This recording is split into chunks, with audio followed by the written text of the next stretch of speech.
ভালোই করেছেন স্যার যেতে রাজি হয়ে। মন শান্ত না হলে সত্যিই তো কি করে ঠান্ডা মাথায় কাজ করবেন বলুন তো। স্যার আপনি এত চিন্তা করবেন না স্যার, আপনি দেখবেন আমরা ঠিক কোনো না কোনো উপায় খুঁজে বের করবই। জানো বকুল, অরুণীকে তোমার ভাসুর দেখেছি, এটা জানতে পারার পর মনে হয়েছিল লাবণীকে একবার বলি।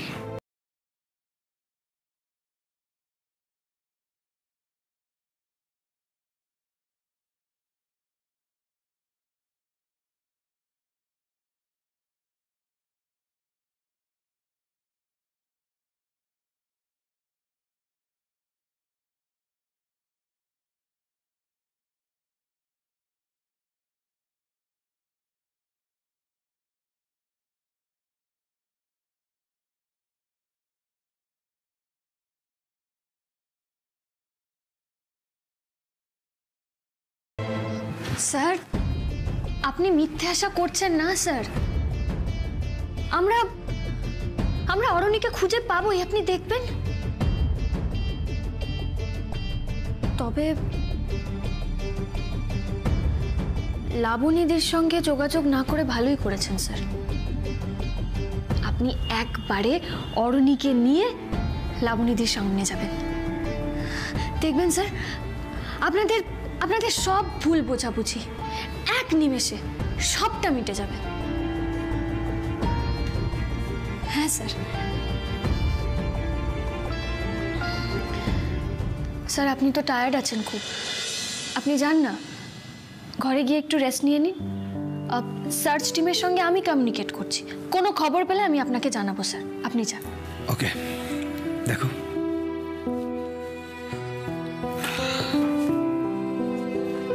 ওই দেখো, তোমাকে তো ওটা দেয়াই হয়নি। কি স্যার?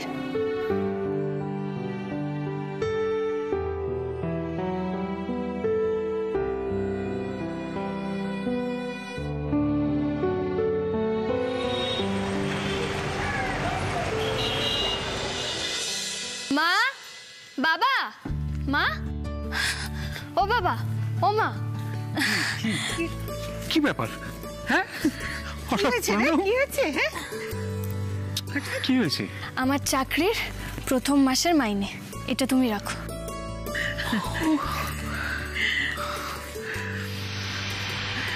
আমার যে কি আনন্দ হচ্ছে আমি তোকে বলে বোঝাতে পারবো না মা। তুই অনেক বড় হ, ঈশ্বরের সব আশীর্বাদ তোর মাথায় ঝরে পড়ুক। ঠিক বলেছ, তুই তো দেখিয়ে দিয়েছিস সব মেয়েদের সামনে, তুই একটু তো এক্সাম্পল আমি বলবো। হ্যাঁ, তুই তো প্রথম দেখালি যে চাইলে মেয়েরা সংসার চাকরি সবটা ভালো করে সামলে করতে পারে, তাই না? ভালো, তাই তো। কি করে বকুল, কি করে তোর মতো থার্ড গ্রেডের একটা মেয়ে এত সাফল্য, এত ভালোবাসা পাস কি করে? কি জাদু জানিস তুই? শোন, এবার তুই এটা রাখ, তোর প্রথম মাসের মাইনে দিয়ে মা ঠাম্মিকে কিছু কিনে দিস। না বাবা, এটা তুমি রাখো। কেন? তুমি তোমার ইচ্ছা মতো খরচ করো, ধরে নাও এটা আমার গুরু দক্ষিণা। কিন্তু বকুল, তুই দিন রাত পরিশ্রম করে এই টাকাটা উপার্জন করেছিস, এটা আমি খরচা করতে পারি না মা। কেন পারো না? আমার টাকা তোমার টাকা নয়? আরে বাবা, বোকামি একটা। দাদা কি সে কথা বলেছেন? কিন্তু তুই প্লিজ একটু বোঝার চেষ্টা কর দাদা কি বলতে চাইছেন। দেখ, তোর প্রথম মাসের মাইনের টাকা, সেটা দিয়ে যদি তুই তোর মা ঠাম্মি ওদের কিছু একটা কিনে দিস, তাহলে ওদের কত ভালো লাগবে বলতো। হ্যাঁ, ঠিকই তো বলেছে, ঠিক কথা বলেছে। তোর মা ঠাম্মি কত কষ্ট করে তোকে মানুষ করেছেন বলতো। আর এই যে আজকে তোর এই উন্নতি, এই সাফল্য, এর পিছনে তো ওদের অবদানই সব থেকে বেশি বকুল। বটেই তো। আমি বলবো এটা তুই তোর মা ঠাম্মিকে দিস। আমি এটা পেয়ে প্রথম ফোনটা মাঠাম্মি কি করেছিলাম, ওরা কি বললেন জানো? কি বললেন আমি যেন বাড়ি গিয়েই তোমার আর বাবার হাতে এটা তুলে দিই, কারণ আজকে আমি যা হয়েছি, যতটুকু করতে পেরেছি, সবটা তো তোমাদের জন্যই।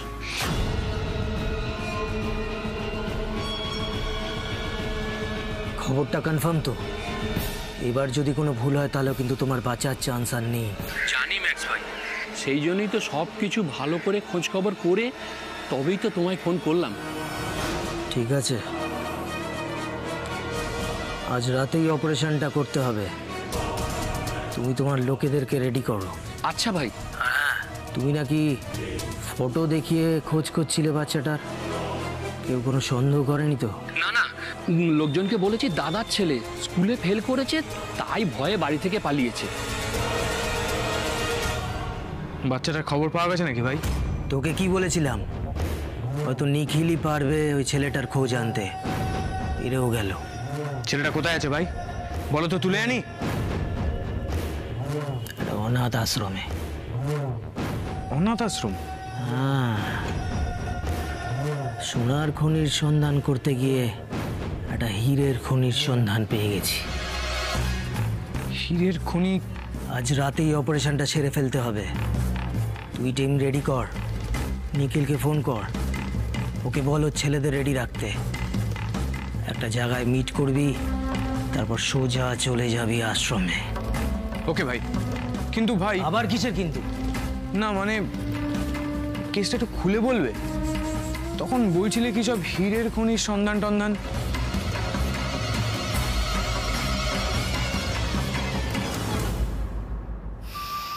আর এটা আমিও বিশ্বাস করি, জানো তো। আজ আমি যা সাফল্য পেয়েছি তার পেছনে তোমাদের সবার অবদান সব থেকে বেশি। ও মা, দেখো সবাই শুনেছো তো? কিরে, কত পাকা পাকা কথা বলছে মেয়েটা। বলতে দাও না কাকিমণি, আমি তো কোনোদিনও নিজের মুখে এই কথাগুলো বলিনি তোমাদের সবাইকে। কোনোদিনও তো আমি নিজের মুখে থ্যাংক ইউ জানাইনি, কিন্তু আমি মনে মনে সব সময় তোমাদের সবার কাছে কৃতজ্ঞ। কত মেয়েই তো স্বপ্ন দেখে বলো, পড়াশোনা করার, নিজের পায়ে দাঁড়ানোর, অর্থনৈতিকভাবে স্বাধীন হওয়ার, কিন্তু বিয়ের পরেই দেখবে বেশিরভাগ মেয়ের সেই স্বপ্ন ভেঙে যায়। কত শ্বশুরবাড়ির তো পছন্দই হয় না তাদের বাড়ির বউ চাকরি করতে যাবে। কত হাজবেন্ডের তো বলতে গেলে ইগোতে লাগে তার স্ত্রী যদি তার চেয়ে বেশি মাইনে পায় বা তার থেকে উঁচু পোস্টে চাকরি করে। আমি ভাবি এক এক সময়, সত্যি তো আমাকে তো কখনো কোনোদিনও এরকম কোনো প্রবলেম ফেসই করতে হয়নি। দেখো, আজকে আমি যা হতে পেরেছি, যতটুকু হতে পেরেছি, সেটা কিন্তু তোমাদের মতো উদার মানসিকতার পরিবারের সান্নিধ্যে আসতে পেরেছিলাম, তাই জন্য হতে পেরেছি। আচ্ছা বকুল, আমরা যা করেছি সেইটাই তো স্বাভাবিক আচরণ। হ্যাঁ, আমি কি পরিবার থেকে কম সাপোর্ট পেয়েছি বল? তাই জন্য এত বছর চাকরিটা করতে পারলাম। তাহলে আমি তোকে আটকাবো কেন? মা, তুমি ভুলে যাচ্ছ একটা কথা। এই স্বাভাবিক আচরণটা করতেই তো বেশিরভাগ মানুষ ভুলে যায়। আমি তো প্রতিনিয়ত তোমাদের কাছে কিছু না কিছু শিখেই গিয়েছি। বলো কাকিমণি, আমার যখনই কলেজে যেতে বা ডিউটিতে যেতে দেরি হয়েছে, আমি যাতে খালি পেটে না বেরোই বাড়ি থেকে, তোমরা তোমরা আমাকে নিজে হাতে খাইয়ে দিয়েছো। এগুলো কি আমি কোনোদিনও ভুলতে পারবো বলো তো? তাই আজকে আমি সবার কাছে একটাই কথা বলতে চাই, আজ আমি যা হয়েছি, যেটুকু হতে পেরেছি, তোমাদের সবার জন্য। তোমাদের সবাইকে অনেক অনেক অনেক থ্যাংক ইউ। আর সব থেকে বেশি কৃতজ্ঞ তো আমি ওর কাছে। এখন তুমি এসব আমাকেও বলবে? হ্যাঁ, বলতে হবে। আজ আমাকে মন খুলে বলতে দাও, কারণ তুমি আমার জীবনে না এলে আমার এই পুলিশ হওয়ার স্বপ্নটা বোধহয় স্বপ্নই থেকে যেত। কৃতজ্ঞতা তো তোর আমার ওপর সবচেয়ে বেশি থাকা উচিত বকুল, কারণ আমি ছেড়েছিলাম বলেই তো ঋষি আর এই পরিবারটা তুই পেলি। আর এখন ছোলা ভিজনো কথা বলে এদের মাথা চিবোচ্ছিস তো? কিন্তু ভাই, এই বৌদির চেকের ব্যাপারটা কিন্তু আমার সলিউশন হলো না। বৌদি, চেকটা যদি কেউ না নিতে চায় তুমি আমাকে দিয়ে দিও, আমি ঠাকুরের নামে দিয়ে দেবো। কোন ঠাকুরের নামে একটু শুনি? সে এক আছে, সে এক জাগ্রত ঠাকুর আছে। সে যদি একবার খুশি হয়ে বৌদিকে আশীর্বাদ করে, বুঝলে মামা, তাহলে 1 বছরের মধ্যেই বৌদি কনস্টেবল থেকে সোজা IPS অফিসার হয়ে যাবে। বাবা, তাই নাকি? তা সেই ঠাকুরের নামটা আমরাও শুনি। হ্যাঁ, শুনতেই পারো। শ্রীযুক্ত বাবু কুণালেশ্বর।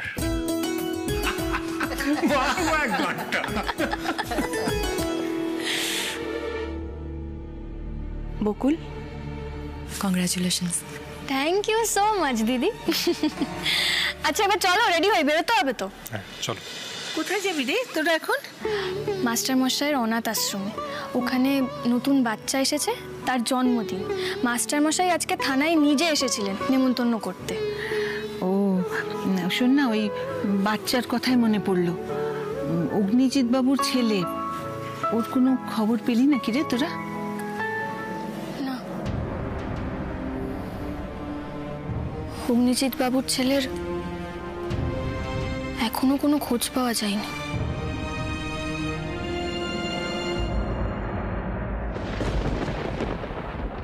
अरे आप काहे चिंता करते हो? सुबह 6:30 बजे का टाइम फिक्स कीजिए।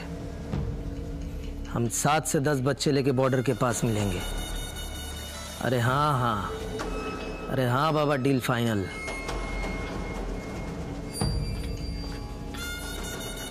অপারেশন টিম রেডি ভাই। এদিকে আয়, আমার সামনে আয়।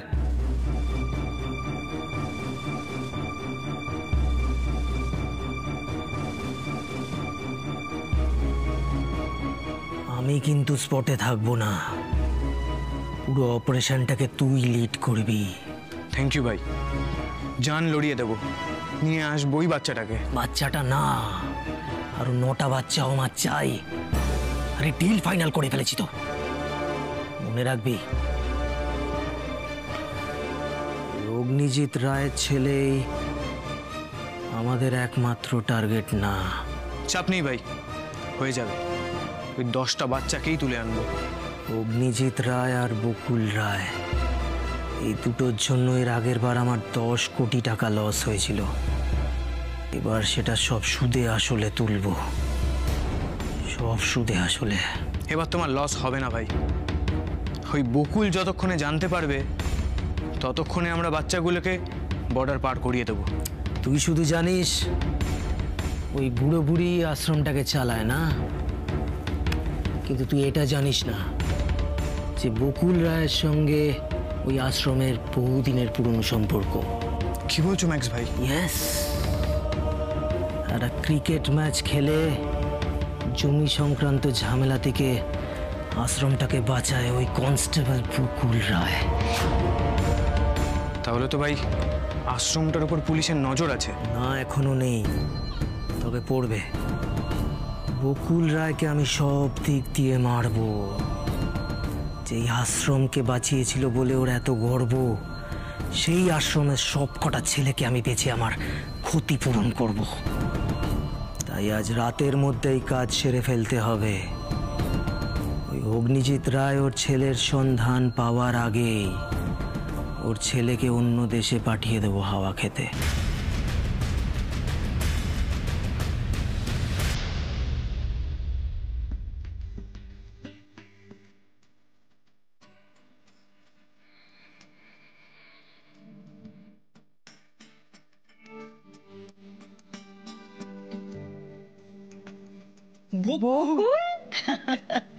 এসো মা, এসো।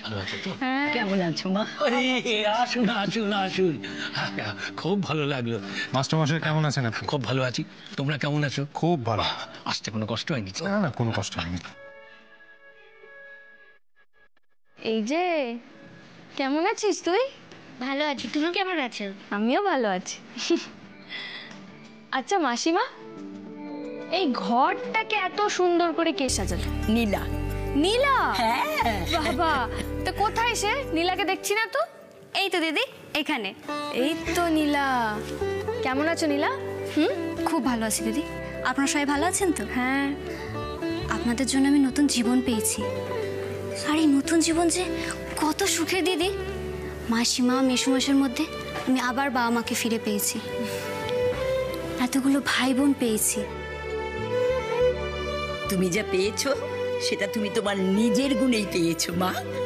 জানো বকুল, নীলা আমাদের বড্ড লক্ষ্মী মেয়ে।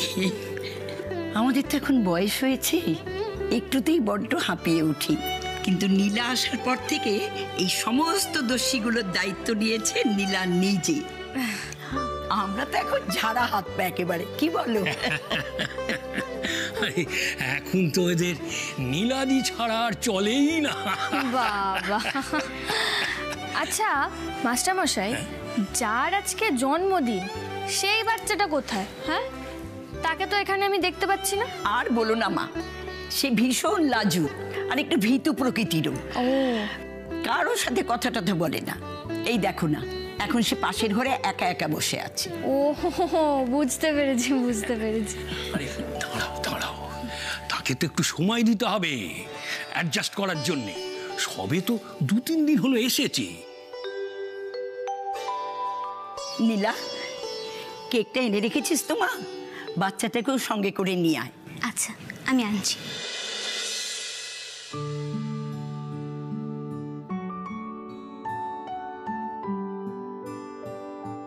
বাবা, তুমি বাচ্চাটার নামকরণ করতে চেয়েছো শুনে খুব খুশি হয়েছি আমরা। তুমি যার নাম দেবে সে তো অনেক বড় হবে, জীবনে অনেক উন্নতি করবে। তা বাচ্চাটার নাম কিছু ভেবেছো? হ্যাঁ মাসিমা, ওর নাম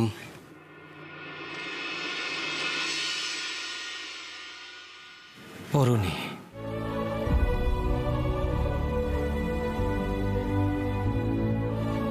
অরুণী? বাহ, খুব সুন্দর।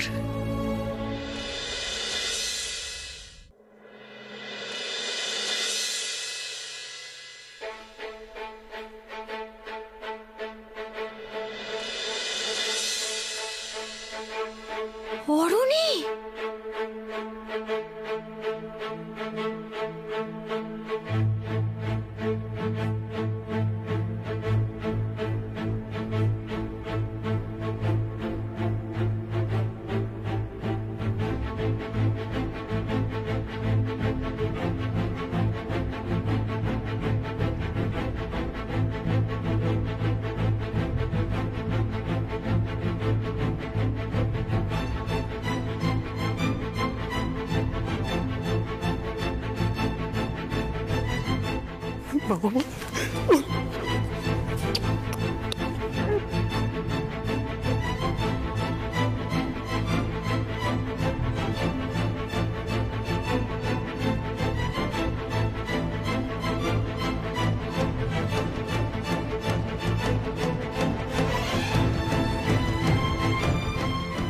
ব্যাপার মা, তোমরা চেনো নাকি এই বাচ্চাটাকে? মাস্টার মশাই, ওর নাম সত্যি সত্যি অরুণী। ওকেই তো আমরা এতদিন হন্যে হয়ে খুঁজছিলাম। আপনারা ভাবতে পারবেন না নিজেদের অজান্তে কত বড় উপকার করেছেন আমার হারিয়ে যাওয়া ছেলে। এর নামে সত্যি অরণ্যে